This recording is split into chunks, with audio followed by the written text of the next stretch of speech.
दोस्तों, अगर आपको अक्सर ही स्किन प्रॉब्लम्स होती रहती हैं, तो यह समझ आना चाहिए कि खून गंदा हो रहा है। लेकिन आखिर क्या कारण है जिससे खून अशुद्ध हो जाता है? त्वचा संबंधी समस्याएं के अलावा भी और ऐसे कौन से लक्षण हैं जिससे यह पता लगता है कि खून में गंदगी जमा हो रही है? क्या खाएं क्या ना खाएं ताकि खून प्राकृतिक रूप से शुद्ध हो सके? दोस्तों, आयुर्वेद में रक्त शोधन यानी ब्लड को प्यूरिफाई करने पर बहुत विस्तार से बात हुई है। आयुर्वेद की उन्हीं संहिताओं में से बात करेंगे 3 तरीकों की, जो न सिर्फ असरदार है बल्कि करने में भी आसान है। इन तीनों में से अगर आपने एक भी कर लिया तो आपका ब्लड कुछ ही दिनों में नेचुरली ही प्यूरिफाई हो जाएगा। आइए तो फिर बिना किसी देरी के इस महत्वपूर्ण वीडियो को शुरू करते हैं। दोस्तों, एक बार एक गुरु अपने आश्रम में कुछ शिष्यों को खून को शुद्ध करने के बारे में बताते हुए कह रहे थे कि बेटा, खून को साफ रखना बहुत जरूरी है। बेटा, जैसे डिलीवरी बॉय के एरिया में रोड खराब हो, जगह जगह पर खड्डे हो, तो जाहिर है कि वह अपने काम को कुशलता पूर्वक अंजाम नहीं दे पाएंगे। इस वजह से वह पहुंचने में लेट होगा, जिससे उसे अपने कस्टमर से अच्छी रेटिंग भी नहीं मिलेगी। बस ऐसा ही कुछ आपके खून के साथ होता है, क्योंकि खून भी एक डिलीवरी बॉय है। ये हमारा खून ही है जो शरीर के सभी अंगों तक ऑक्सीजन, हार्मोन्स, विटामिन्स, मिनरल्स और बाकी न्यूट्रिएंट्स की डिलीवरी करता है। लेकिन कुछ कारकों की वजह से जब खून गंदा होने लगता है, मतलब उसमें टॉक्सिन्स बनने लगते हैं, तो ये टॉक्सिन्स ब्लड की रोड पर खड्डे की तरह काम करते हैं। खून गंदा हो तो ब्लड ऑन ऑर्गन्स तक न्यूट्रिएंट्स की डिलीवरी कुशलता पूर्वक नहीं कर पाता। अब आप सोचो, किसी भी ऑन ऑर्गन तक अगर खून ठीक से ना पहुंचे या ऐसा खून पहुंचे जिसमें टॉक्सिन्स हैं, तो क्या होगा? वही ऑन ऑर्गन में प्रॉब्लम आने लग जाएगी। इसीलिए यह बहुत जरूरी है कि टाइम रहते ही खून को साफ कर लिया जाए। लेकिन सवाल तो यही है कि कैसे पता चले कि हमारा खून गंदा हो रहा है? बेटा, हमारी बॉडी ना सिर्फ बड़ी बुद्धिमान है बल्कि हमारी दोस्त भी है। अगर ध्यान दें तो कुछ स्पष्ट लक्षण देखने को मिलते हैं जब खून गंदा होता है। सबसे महत्वपूर्ण है कि त्वचा में समस्याएं होने लगती हैं। बेटा, अगर आपको बार बार पिंपल्स होते हैं तो समझो ब्लड गंदा है। अगर जगह जगह खुजली होती है तो यह भी गंदे खून का लक्षण है। बेटा, आयुर्वेद के हिसाब से जब ब्लड में गर्मी बढ़ जाती है तो आपके त्वचा पर लाल रंग के चकत्ते पड़ सकते हैं।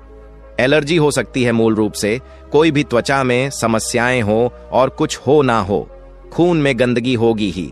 फिर इसके अलावा अगर आपको पूरे दिन एक थकान सी रहती हो या बार बार सर दर्द होता हो, हाथ पैर जलते हो, तो यह समझना चाहिए कि ब्लड में टॉक्सिन्स बन रहे हैं। लेकिन ब्लड गंदा होता ही क्यों है बेटा? कुछ कारण तो ऐसे हैं जिन्हें हम खास कंट्रोल नहीं कर सकते, जैसे कि प्रदूषण बहुत बढ़ रहा है, खाने में कीटनाशक पड़ रहे हैं, पानी उतना साफ नहीं मिल पा रहा। लेकिन बहुत से ऐसे कारण भी हैं जो हमारे कंट्रोल में है। इनमें से सबसे महत्वपूर्ण है हमारा खान पान। यकीन मानिए, अगर हम सिर्फ अपने खाने को ही ठीक कर लें तो ब्लड को बहुत राहत मिल जाएगी। कुछ ऐसी चीजें हैं जिन्हें खाने से खून गंदा होता है। आयुर्वेद के अनुसार अगर आप बहुत ज्यादा तीखा, मिर्च मसाले वाला खाना खाना पसंद करते हैं तो आपके ब्लड में गर्मी बढ़ेगी, जिस वजह से खून गंदा होने के चांसेस बढ़ जाएंगे। गर्म तेल में तला हुआ खाना शरीर में इन्फ्लेमेशन करता है, जिस वजह से बहुत जल्दी ही खून गंदा होने लगता है। इसलिए बेटा, अगर आपको खून गंदा होने के लक्षण आ रहे हैं तो जितना हो सके समोसा, कचौरी, भटूरे, चिप्स जैसी चीजों से बचे। फिर आयुर्वेद के अनुसार कुछ ऐसे फूड कॉम्बिनेशन हैं जो खून को गंदा करते हैं। इनमें सबसे महत्वपूर्ण है दूध और नमक का एक साथ सेवन करना। अब आप सोचेंगे कि दूध में कौन नमक डाल के पीता है? बात सही है, लेकिन अक्सर ही हम रोटी को कोमल बनाने के लिए आटा दूध के साथ गूंथते हैं और फिर इसी रोटी को नमकीन सब्जी के साथ खाते हैं। हम बहुत बार नाश्ते में दूध के साथ नमक वाली पराठे खाते हैं या नमकीन के साथ दूध या चाय पीते हैं। कुछ सब्जियां बनाते हुए उसमें क्रीम डाल देते हैं। आयुर्वेद की माने तो त्वचा में समस्याएं होने के पीछे यह बहुत बड़ा कारण है। इसलिए दूध हो या मलाई हो, इनके साथ नमकीन चीज बिल्कुल नजरअंदाज करें। हाँ, दही में नमक डाल सकते हैं, छाछ भी डाल सकते हैं, घी मक्खन भी डाल सकते हैं, पनीर भी डाल सकते हैं, क्योंकि दूध, मलाई और क्रीम की एक सी प्रॉपर्टीज हैं। लेकिन प्रोसेस के बाद दही, छाछ, मक्खन, घी और पनीर दूध से अलग हो जाते हैं। बेटा, खान पान के अलावा एक और बड़ा कारण है खून गंदा होने के पीछे, वो है हमारे नकारात्मक भावनाएं। आप जब जब बहुत गुस्सा करते हैं, दूसरे को नुकसान पहुंचाने से पहले आप अपने ब्लड को एसिडिक कर रहे हैं। कहते हैं ना, क्यों अपना खून जला रहा है। यह कहा जाता है कि हमारी बॉडी में उस वक्त ऐसे केमिकल्स बनते हैं जिससे खून गंदा हो जाता है। इसलिए नकारात्मक भावनाएं जैसे कि गुस्सा, डर, जलना और घृणा से ऊपर उठने की कोशिश करनी चाहिए। लेकिन कैसे? एक बहुत ही अच्छा तरीका है डेली 10 मिनट प्राणायाम करना। आयुर्वेद की संहिताओं में वर्णन है कि रोज 5 से 10 मिनट भी अगर कोई अनुलोम विलोम करने लग जाए तो उसकी नाड़ी अपने आप ही शुद्ध होने लगती है। फिर एक सवाल मन में आता है कि क्या अब खून भी हमें खुद साफ करना पड़ेगा?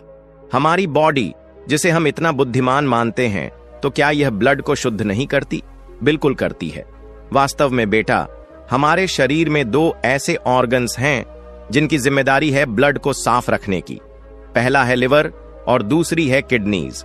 हमारी बॉडी में जो भी टॉक्सिन्स प्रवेश होते हैं, फिर वो चाहे प्रदूषण से हो, खाने से हो या नकारात्मक भावनाएं से, अंदर ही बने लिवर उन्हें चयापचय करके हानिरहित कर देता है। दोस्तों, लिवर खून में जो भी हानिकारक पदार्थ का टूट फूट कर देता है, वो किडनी के जरिए मूत्र के रूप में बाहर निकलते हैं।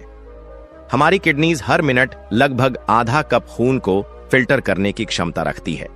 लेकिन अब सोचो, किडनी ही ठीक से काम ना करें तो गंदगी खून में ही जमा रहेगी।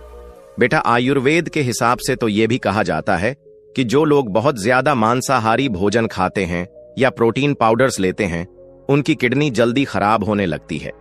अब क्योंकि हमारा पर्यावरण और जीवन शैली ऐसी हो गया है कि लिवर और किडनी दोनों पे ही ज्यादा भार पड़ गया है। इस वजह से इन ऑर्गन्स के होते हुए भी हमारा खून गंदा हो रहा है, जिस वजह से त्वचा में समस्याएं होती हैं। तो क्या करना चाहिए? सबसे पहले तो यही करना चाहिए कि जो कारण हमारे कंट्रोल में है उन पर ध्यान दें, ताकि लिवर और किडनी पर से लोड कम हो सके और फिर वो अपना काम ठीक से कर सकें। आयुर्वेद के हिसाब से अगर 15 दिन में एक बार उपवास कर लिया जाए तो शरीर के सभी ऑर्गन्स को आराम मिल जाता है और फिर वह पहले से भी बेहतर तरीके से काम करते हैं। दोस्तों, अगर आप ज्यादा कुछ ना कर सकें तो कभी कभी रात का खाना 7 बजे तक कर लें, इससे भी काफी फायदा होगा। आयुर्वेद के अनुसार हमारे ब्लड का साफ होना बहुत ही जरूरी है, क्योंकि यह रक्त धातु ही है जिस पर आगे की सभी टिश्यूज निर्भर करते हैं। इसीलिए शायद आयुर्वेद में रक्त शोधन पर खूब ध्यान दिया गया है और सटीक तरीके बताए गए हैं जिससे आप घर पर खून को साफ कर सकते हैं। बेटा, मैं इन्हीं तरीकों के बारे में मैं आपको अब बताने वाला हूं। ये 3 तरीके जो न सिर्फ करने में आसान है बल्कि बहुत असरदार भी हैं। इसके बाद गुरु सबसे पहला तरीका बताते हुए कहते हैं कि बेटा, नीम के पत्ते। बेटा, नीम खून को साफ करने के लिए सबसे असरदार औषधि में से एक है नीम, क्योंकि कड़वा होता है। यह ब्लड में मौजूद विषैले तत्वों को बेअसर कर देता है। आज के टाइम में नीम को मुंहासे हटाने के लिए सबसे असरदार मान रहे हैं, इसीलिए तो नीम फेस वॉश इतने पॉपुलर हो रहे हैं। बेटा, नीम में 140 से भी ज्यादा एक्टिव कंपाउंड्स होते हैं, जिस वजह से ये antibacterial, anti fungal, anti cancer, आप ये समझ लो टॉक्सिन्स के लिए तो नीम हर तरह से एंटी है। हमारे पूर्वजों को नीम के फायदों के बारे में जानकारी थी, इसीलिए तो उन्होंने इस बात का ध्यान दिया कि नीम के पेड़ जगह जगह लगाए जाएं। नीम का पेड़ जहां होता है वहां आसपास की हवा अपने आप ही शुद्ध होने लगती है। इतना असरदार है, आपके घर के आसपास नीम का पेड़ देखने को मिल जाएगा। उसके 4-5 पत्ते तोड़ो और चबा लो, महीने में 5 दिन लगातार कर लो, खून साफ हो जाएगा, और वो भी फ्री में। अगर आपको किसी कारण नीम के फ्रेश पत्ते न मिले तो मार्केट में आजकल नीम जूस भी मिलता है, वो पी सकते हैं, या फिर नीम का पाउडर ले सकते हैं, जिसका लिंक मैं आपको डिस्क्रिप्शन में दे दूंगा। बेटा, महीने में कोई 5 दिन सुबह उठकर ब्रेकफास्ट करने से 1 घंटा पहले ले लो। पत्ते हैं तो सीधे चबा लो और जूस है तो पानी में मिलाकर पी लें।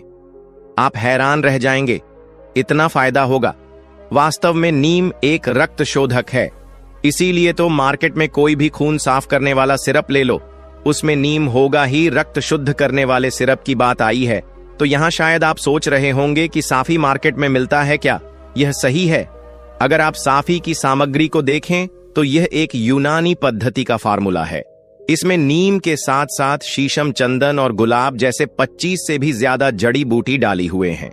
अब क्योंकि इसमें ज्यादातर चीजें ठंडी तासीर की हैं, जिससे खून की गर्मी कम होती है, जिस वजह से ये पिंपल्स और बाकी प्रॉब्लम्स में असरदार होता है। जी हाँ, साफी 100% नेचुरल प्रोडक्ट है और आप इसे खून को शुद्ध करने के लिए इस्तेमाल कर सकते हैं।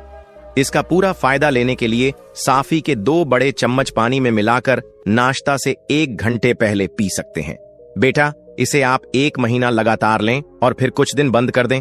ये डेली लेने वाली चीज नहीं है। इसके बाद गुरु दूसरा तरीका बताते हुए कहते हैं कि बेटा, चुकंदर खून के लिए सबसे हेल्दी है।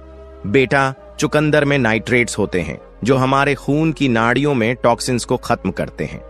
वहीं आयुर्वेद के अनुसार चुकंदर का टेस्ट नेचुरली मीठा और कसैला होता है, जिससे यह खून में हुई गर्मी को कम करता है। जब हम बाहर का तला भुना खाते हैं तो ब्लड एसिडिक हो जाता है और चुकंदर काफी अल्कलाइन होता है। यह न सिर्फ खून को बढ़ाता है बल्कि उसे साफ भी करता है। आप चुकंदर का जूस निकालकर पी सकते हैं। चुकंदर को सलाद के रूप में खा सकते हैं। साउथ इंडिया में चुकंदर की सब्जी भी काफी बनाई जाती है। चुकंदर लिवर के लिए भी टॉनिक का काम करता है। आप चुकंदर को किसी भी रूप में रोज कुछ दिन खाने लग जाएं, खून साफ हो जाएगा और चेहरा लाल होने लगेगा। बेटा, जो लोग रेगुलरली चुकंदर खाते हैं उनका ब्लड प्रेशर भी नॉर्मल रहता है। अब गुरु उन सभी शिष्यों को तीसरा तरीका बताते हुए कहते हैं कि बेटा, तीसरा तरीका है हल्दी वाला दूध। बेटा, हल्दी में करक्यूमिन नाम का एक कंपाउंड होता है जो न सिर्फ खून को शुद्ध करता है बल्कि ये लिवर और किडनी दोनों की ही रिपेयर करता है।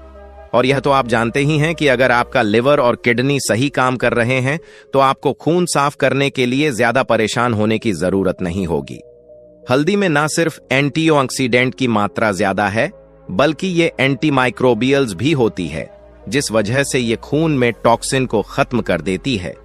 इसलिए तो हमारे भारतीय खाने में एक मसाला जरूर डाला जाता है और वो है हल्दी। लेकिन दोस्तों, हल्दी को सब्जी में डालकर खाना एक चीज है, लेकिन जब इसी हल्दी को हम हल्दी वाले दूध के रूप में इस्तेमाल करते हैं तो यह किसी वरदान से कम नहीं है। तो बेटा, मैं अब आपको बताता हूं कि हल्दी वाला दूध बनाना कैसे है। हल्दी वाला दूध बनाने के लिए एक पैन में 1 गिलास दूध डाल दें और इसमें 1/4 चम्मच हल्दी का डाल दें। साथ में बहुत थोड़ी सी काली मिर्च जरूर डालें। ऐसा इसलिए क्योंकि काली मिर्च में पीपरिन नाम का एक कंपाउंड होता है। बेटा, करक्यूमिन के साथ जब पीपरिन को मिलाया गया तो करक्यूमिन की ऑब्जॉर्प्शन 2000 गुना बढ़ गया।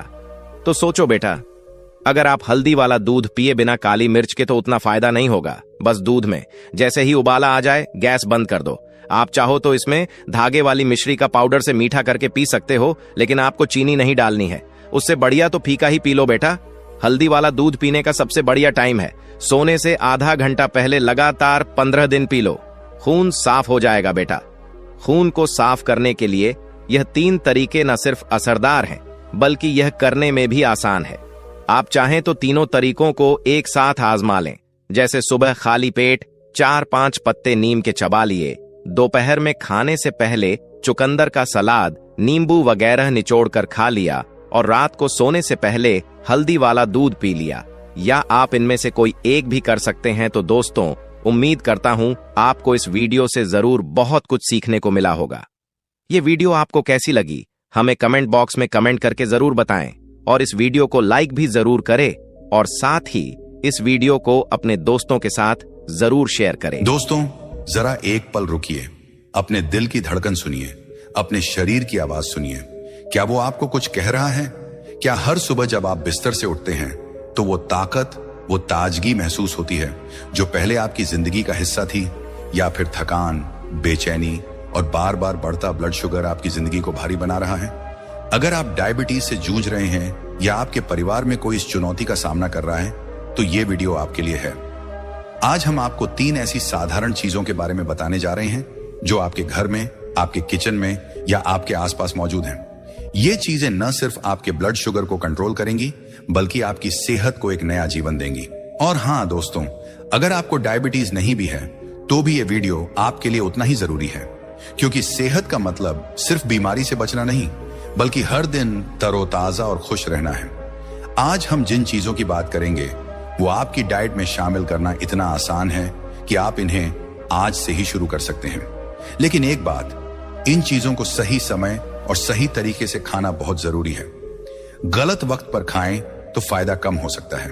तो तैयार हो जाइए, क्योंकि ये वीडियो न सिर्फ आपकी सेहत को बदलेगा, बल्कि आपके मन को भी एक नई प्रेरणा, एक नई उम्मीद देगा। हाय दोस्तों, मैं आपका साथी हूं और बुधा इंस्पायर्ड चैनल पर हमारा एक ही मिशन है, आपको प्रकृति के उस रास्ते पर ले जाना जहां सेहत और शांति दोनों आपके कदम चूमे।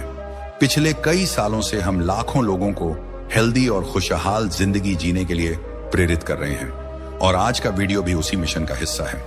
दोस्तों, डायबिटीज आज हमारे देश की सबसे बड़ी हेल्थ समस्याओं में से एक है।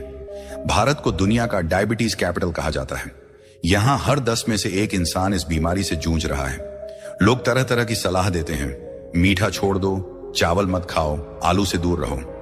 लेकिन क्या आपने कभी सोचा कि आपकी रोज की थाली को और स्मार्ट और हेल्दी बनाकर भी डायबिटीज को कंट्रोल किया जा सकता है? जी हां दोस्तों, आज हम बात करेंगे 3 ऐसी चीजों की। गुड़मार, मूली और चना। ये चीजें कोई महंगी नहीं, न ही इन्हें ढूंढने के लिए आपको कहीं दूर जाना पड़ेगा। ये आपके घर में, आपके बाजार में या आपके बगीचे में मिल जाएंगी। ये न सिर्फ आपके ब्लड शुगर को कंट्रोल करेंगी, बल्कि आपके शरीर को ताकत, आपके चेहरे को चमक और आपके मन को शांति देंगी। बुद्ध कहते थे, सच्ची सेहत वही है जो शरीर और मन को एक साथ जोड़े, और यही वो दर्शन है जिसे हम आज आपके सामने लाए हैं। अगर आप पहली बार हमारे साथ हैं तो बुद्धा इंस्पायर्ड में आपका दिल से स्वागत है। और अगर आप हमारे पुराने दोस्त हैं तो आप जानते हैं कि यहाँ हर वीडियो में कुछ खास मिलता है, कुछ ऐसा जो आपकी जिंदगी को बेहतर बनाता है। तो इस वीडियो को लाइक करें, अपने दोस्तों और परिवार के साथ शेयर करें और चैनल को सब्सक्राइब करें। कमेंट में जरूर बताएं कि आप अपनी सेहत को बेहतर करने के लिए क्या करते हैं और डायबिटीज को कंट्रोल करने में आपको सबसे ज्यादा क्या परेशानी होती है। चलिए अब एक कहानी से शुरू करते हैं। राहुल की कहानी, जिसने अपनी जिंदगी को प्रकृति की मदद से फिर से संवारा। राहुल 38 साल का था। वो एक छोटे से कस्बे में रहता था, जहां की हवा में खेतों की मिट्टी की खुशबू और सुबह की ओस की ताजगी बसी थी। कभी राहुल अपने गांव में सबसे फुर्तीला इंसान हुआ करता था। हर सुबह वो खेतों की पगडंडियों पर सैर करता, बच्चों के साथ हंसता खेलता और हर चेहरे पर मुस्कान बिखेरता। उसकी आंखों में एक अलग सी चमक थी और चेहरे पर आत्मविश्वास की रौनक। लोग कहते, राहुल तू तो हमेशा जवान रहेगा। लेकिन जिंदगी की भाग दौड़ ने राहुल को धीरे धीरे बदल दिया। कुछ साल पहले राहुल को पता चला कि उसे डायबिटीज है। शुरुआत में उसने इसे हल्के में लिया। उसने सोचा, थोड़ा ध्यान रखूंगा, ठीक हो जाएगा। लेकिन धीरे धीरे उसका ब्लड शुगर लेवल बार बार बढ़ने लगा। सुबह उठते ही उसे थकान महसूस होती। दिन भर काम करने की हिम्मत नहीं बचती थी। उसका चेहरा मुरझा सा गया। आंखों के नीचे हल्के काले घेरे, त्वचा पर बेजानपन और वो मुस्कान जो पहले उसकी पहचान थी, कहीं गुम हो गई। राहुल का आत्मविश्वास डगमगाने लगा। वो अपने दोस्तों से कम मिलने लगा, क्योंकि उसे लगता था कि लोग उसकी कमजोरी देख लेंगे। राहुल ने डॉक्टर की सलाह मानी। उसने दवाइयां शुरू की, मीठा खाना छोड़ दिया और अपनी डाइट में बदलाव की। लेकिन फिर भी वो पूरी तरह ठीक नहीं महसूस करता था। हर बार ब्लड शुगर टेस्ट कराने पर नतीजे ऊपर नीचे होते। उसकी पत्नी शालिनी ने चिंता में कहा, राहुल तू इतना चुप क्यों रहने लगा? तुझे देखकर मुझे डर लगता है, कुछ और करना। राहुल ने जवाब दिया, शालिनी मैंने तो सब कुछ कर लिया, अब और क्या करूं? लेकिन सच तो यह था कि राहुल को रास्ता नहीं दिख रहा था। एक दिन राहुल का पुराना दोस्त अजय उससे मिलने आया। अजय ने राहुल का हाल देखा, उसकी थकी आंखें, उदास चेहरा और वो खामोशी। अजय ने कहा, राहुल तू ऐसा क्यों हो गया?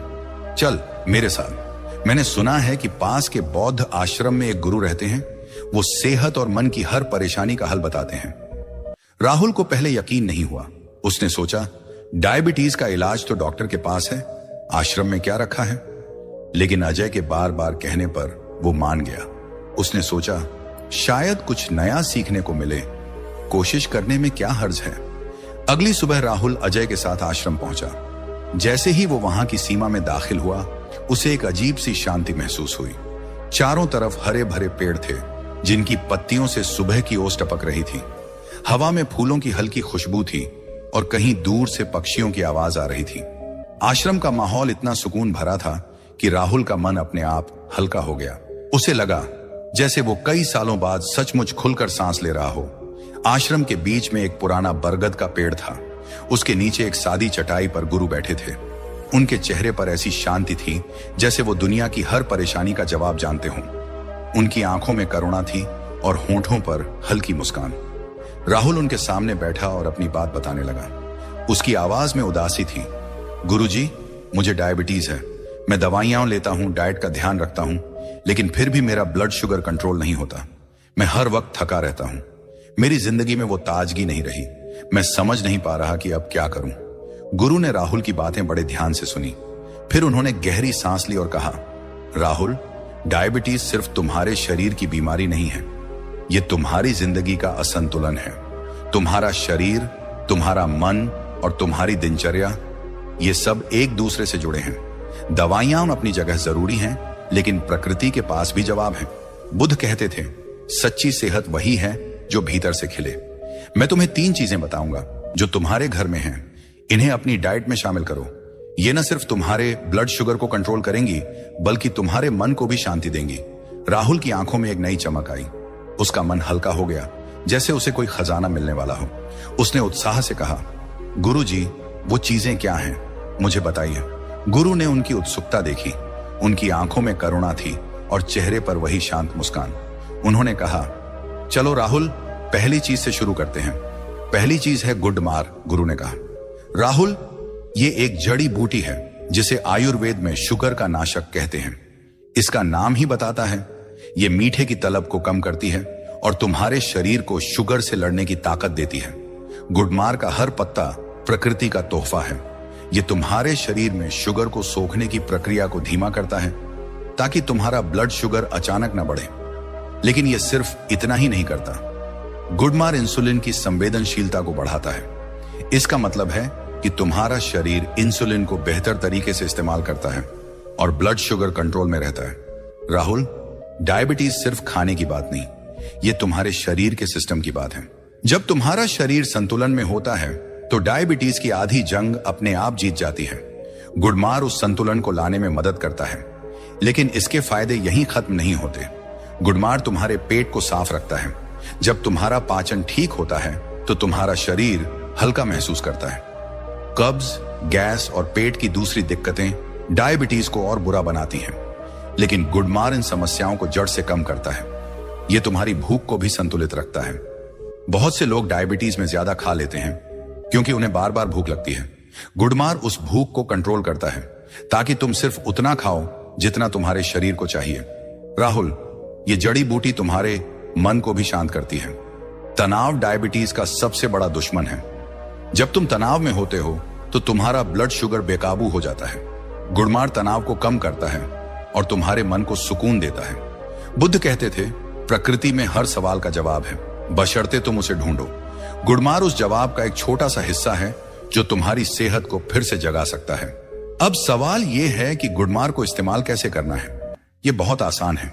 अगर तुम्हारे पास गुडमार के ताजे पत्ते हैं तो रोज सुबह खाली पेट 5 से 7 पत्ते चबाओ। उन्हें धीरे धीरे चबाना ताकि उनका रस तुम्हारे शरीर में जाए। अगर पत्ते चबाना मुश्किल हो तो गुडमार की चाय बनाओ। 5 से 7 पत्ते लो, उन्हें 1 कप पानी में उबालो और धीरे धीरे पियो। यह चाय सुबह खाली पेट सबसे ज्यादा फायदा देती है। अगर ताजे पत्ते ना मिले तो बाजार में गुडमार का पाउडर मिलता है। आधा चम्मच पाउडर गुनगुने पानी के साथ सुबह लो, लेकिन ध्यान रखना, इसे रात में मत लेना। गुडमार की तासीर ठंडी होती है और रात में यह तुम्हारे पेट को भारी कर सकता है। इसे सुबह लेना सबसे अच्छा है क्योंकि यह तुम्हारे दिन की शुरुआत ताजगी से करता है।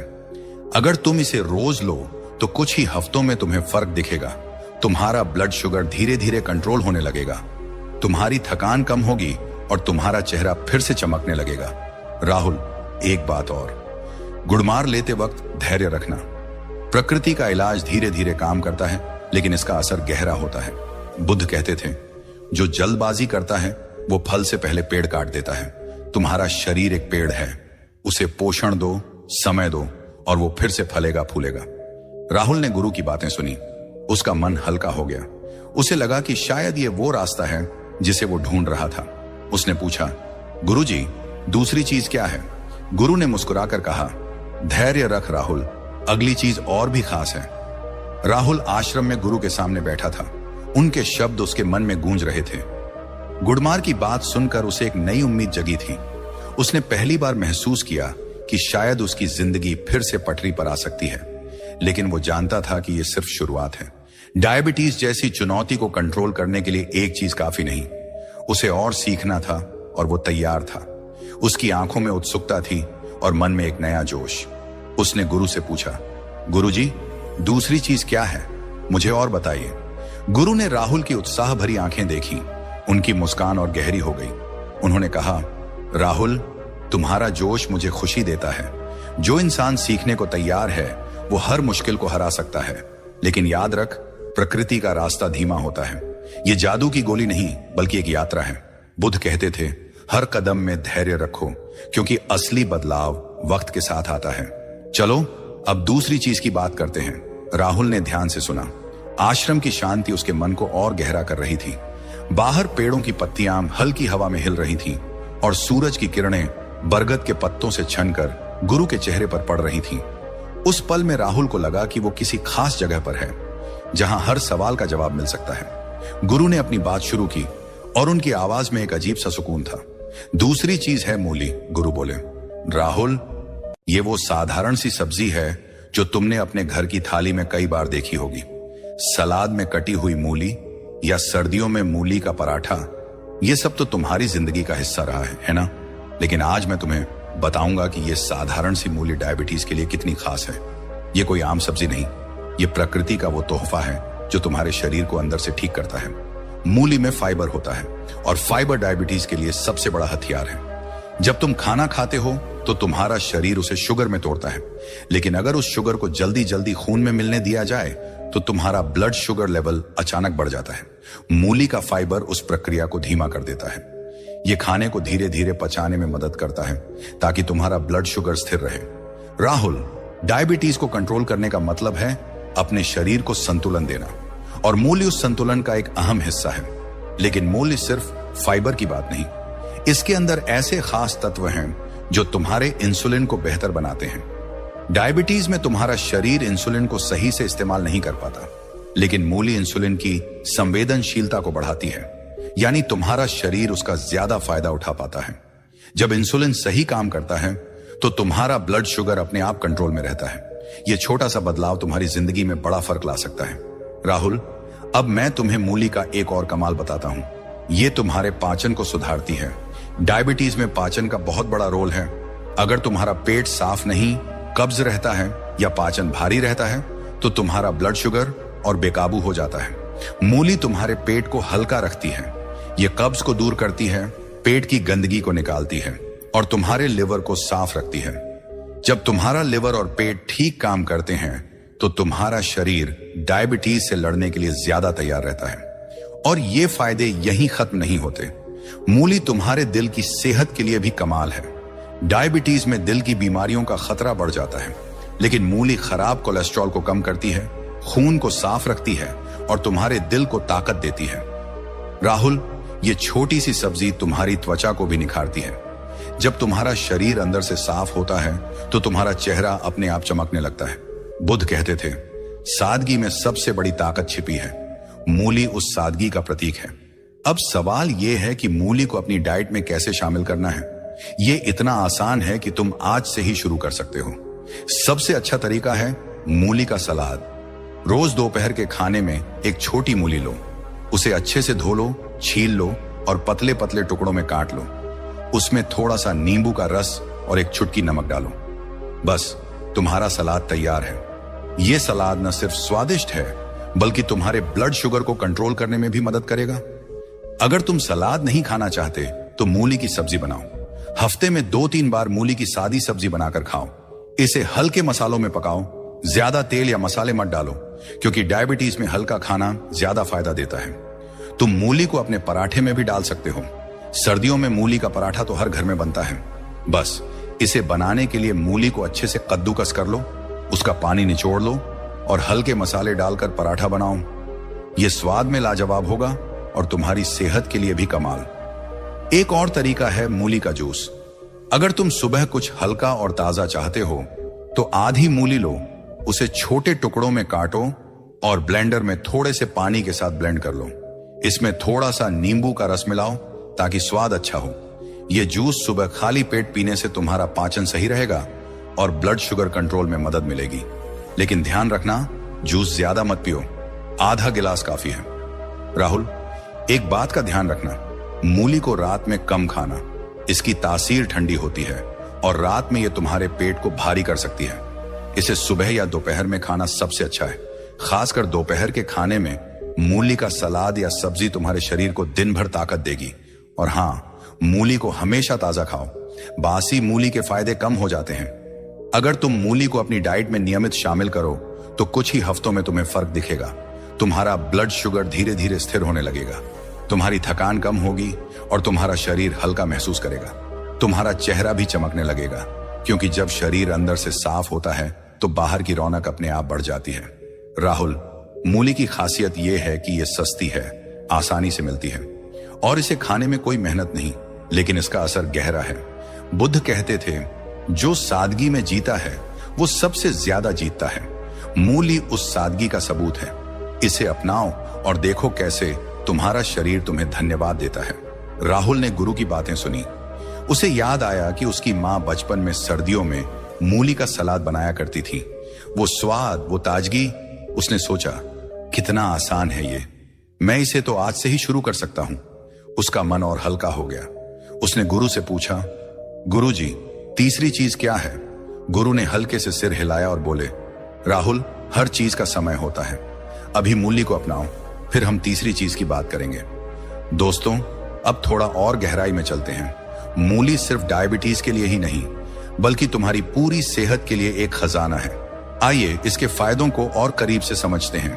पाचन को बनाए मजबूत। मूली में फाइबर की मात्रा इसे पाचन का दोस्त बनाती है। डायबिटीज में पाचन का खराब होना एक आम समस्या है। बहुत से लोग कब्ज, गैस या पेट फूलने की शिकायत करते हैं। ये सारी चीजें ब्लड शुगर को और बेकाबू करती हैं। मूली का फाइबर तुम्हारे पेट को साफ रखता है। ये तुम्हारी आंतों को स्वस्थ बनाता है और अच्छे बैक्टीरिया को बढ़ाता है। जब तुम्हारी आंतें स्वस्थ होती हैं तो तुम्हारा शरीर खाने से ज्यादा पोषण ले पाता है और ब्लड शुगर कंट्रोल में रहता है। लिवर को दे राहत। मूली तुम्हारे लिवर के लिए भी कमाल है। लिवर तुम्हारा वो अंग है जो खून को साफ करता है और शुगर को प्रोसेस करता है। डायबिटीज में लिवर पर बहुत बोझ पड़ता है। मूली में ऐसे तत्व हैं जो लिवर को डिटॉक्स करते हैं। ये गंदगी को बाहर निकालता है और लिवर को हल्का रखता है। जब लिवर ठीक काम करता है तो तुम्हारा ब्लड शुगर भी बेहतर रहता है। वजन को रखे कंट्रोल। डायबिटीज में वजन का बढ़ना एक बड़ी समस्या है। मूली इसमें भी मदद करती है। ये कम कैलोरी वाली सब्जी है जो तुम्हें पेट भरा हुआ महसूस कराती है। जब तुम मूली खाते हो तो तुम्हें बार बार भूख नहीं लगती। इससे तुम ज्यादा खाने से बचते हो और वजन कंट्रोल में रहता है।